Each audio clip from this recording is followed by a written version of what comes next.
J.A. Jance is joining me here on Artbeat, and she's a familiar figure, familiar voice on the show. And as you know, she's the New York Times best-selling author of the Ali Reynolds series, the J.P. Beaumont series, Joanna Brady series, and 4 interrelated Southwestern thrillers featuring the Walker family.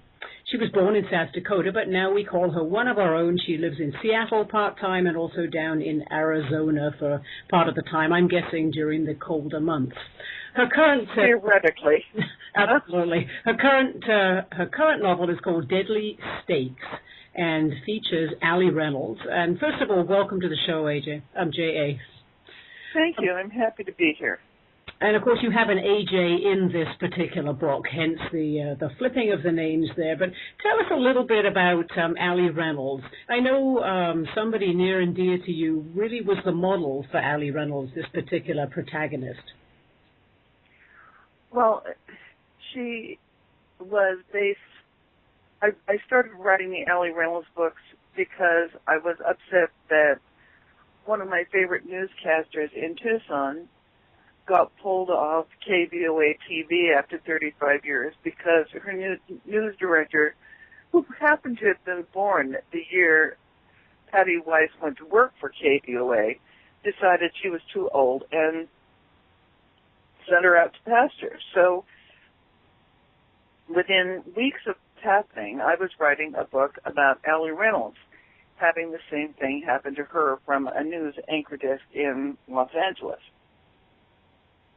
Ali comes home to Sedona, Arizona to try to get her life back together, and she is plunged into what has so far been an 8-book midlife crisis.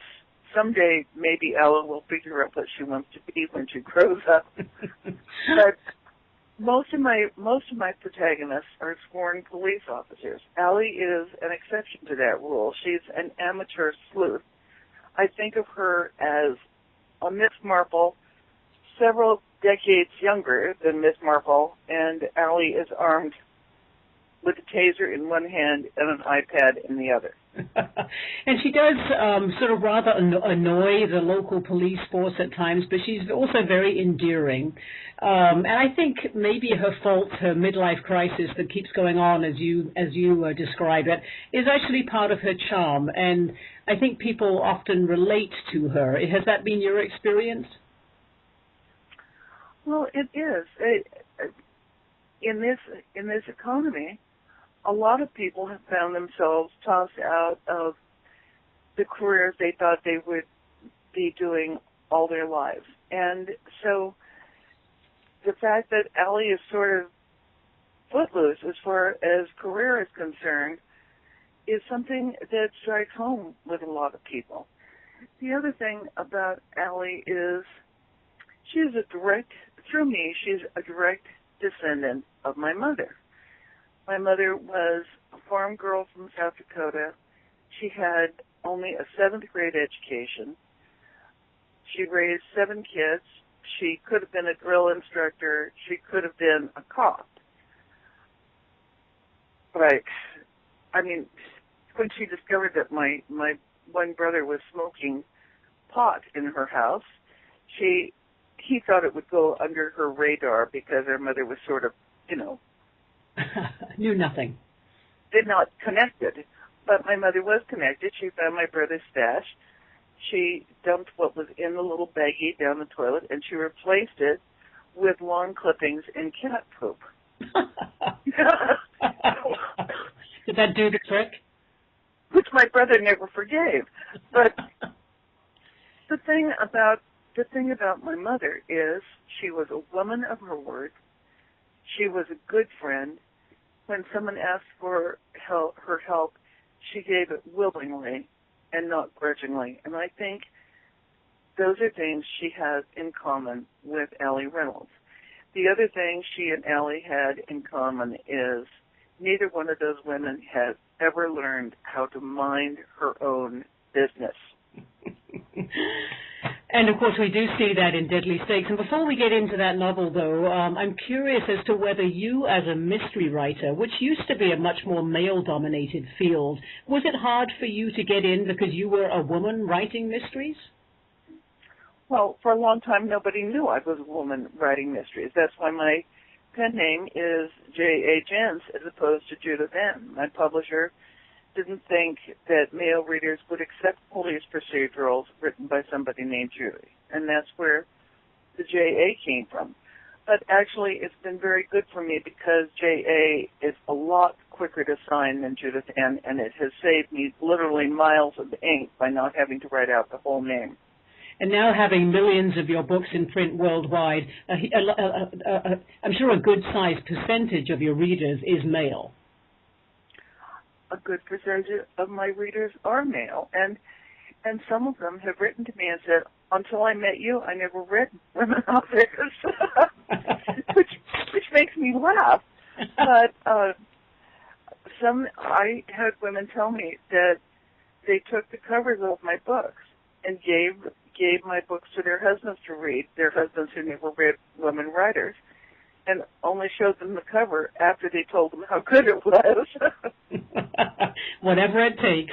Well, let's get into Deadly Stakes. So there are a couple of surprises in here that we won't actually give away, but I enjoyed coming across them. But give the listeners a little bit of a sketch of the book and what it's about.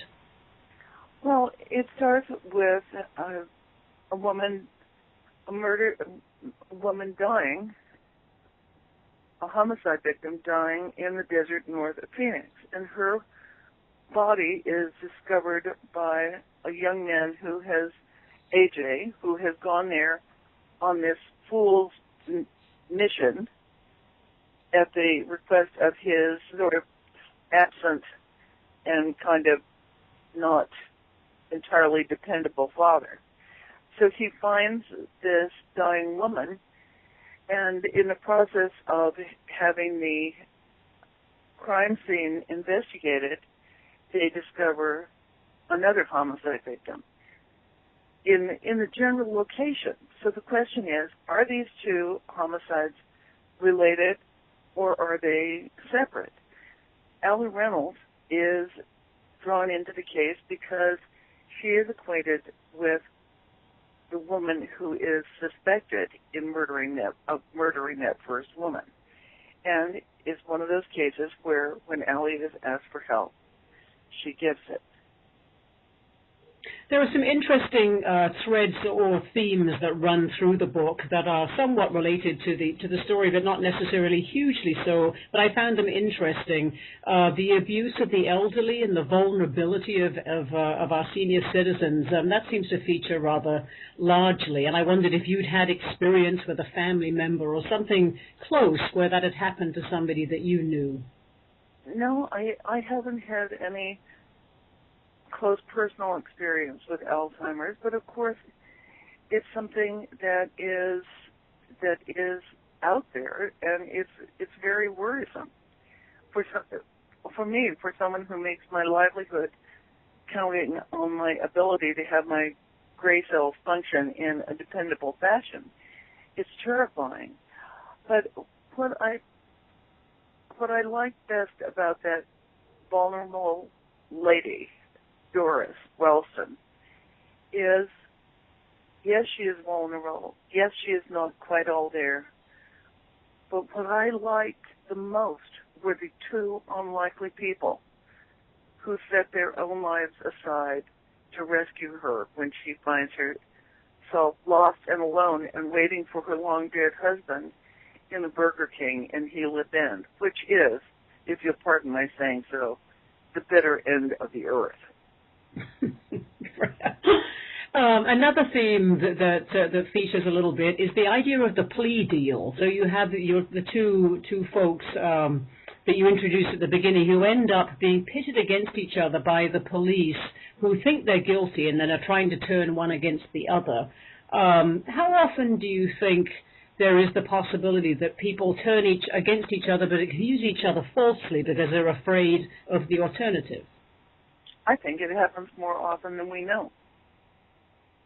I think in a lot of cases there is a sort of rush to judgment where the authorities want to have the case solved, and a case that can be solved by forcing somebody to confess to someone else's guilt is sort of an easy dunk.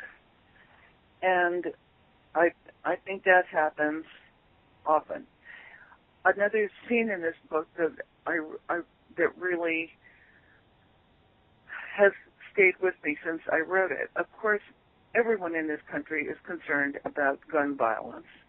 It is a scourge of our present society. On the one hand, there are the people who want to take guns away from everybody. On the other hand, there are the people who are concerned about our Second Amendment rights. And there's a point in this book where people are going to be reading along and they're going to think, oh no, I know what's going to happen. There's going to be another school shootout. And they will be wrong when they think that. But I think what's amazing about that scene is it's a gripping scene in which Allie prevents a school shootout from happening.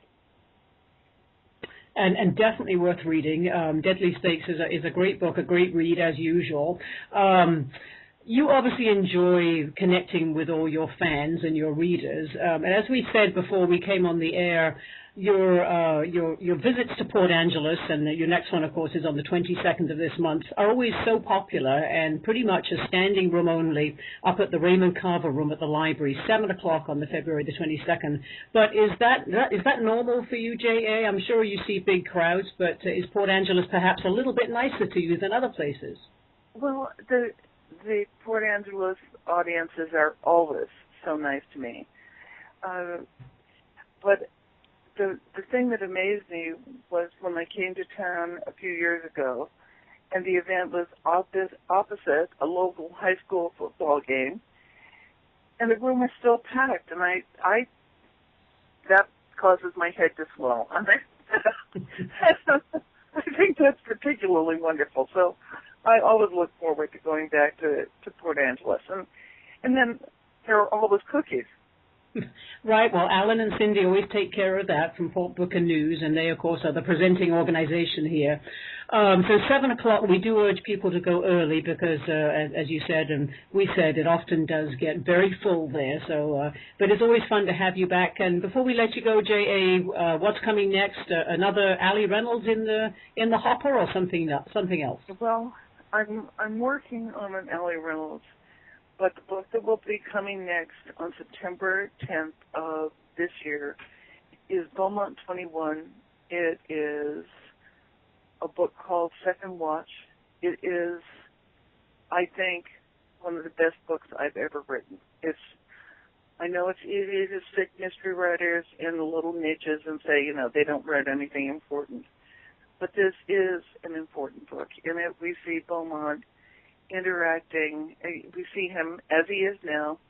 We see him as a brand newly minted homicide cop at Seattle PD in 1973.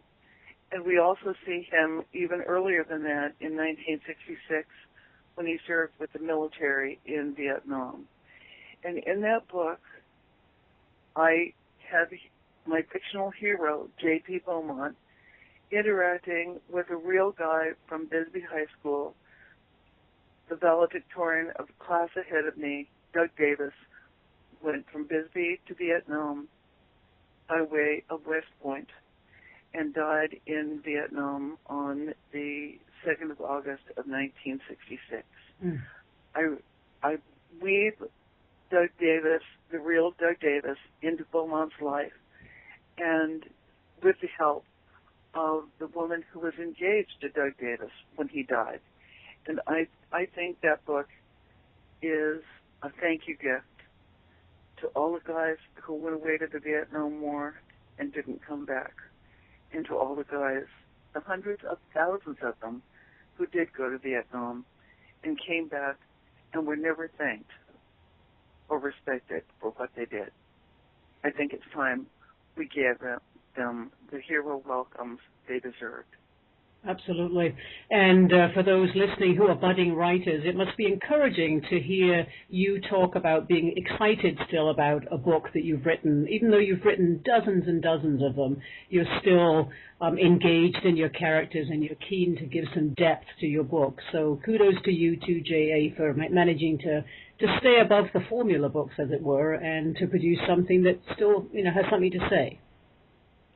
Thank you. I feel so passionately about Second Watch that it surprises me, but I think that it is a part of I find something in every book that speaks to me, that I care about, that I can write about with feeling and not just phone it in. My guest has been J.A. Jance, and you can see her live here in Port Angeles on Friday, February the 22nd at 7 o'clock up at the Raymond Carver Room at the Port Angeles Library. No charge for admission, but we do urge you to get there a little bit early because it will no doubt be a full house. The latest book is called Deadly Stakes, and I recommend it. And J.A., always a pleasure to have you here with me on Artbeat. Thank you so much.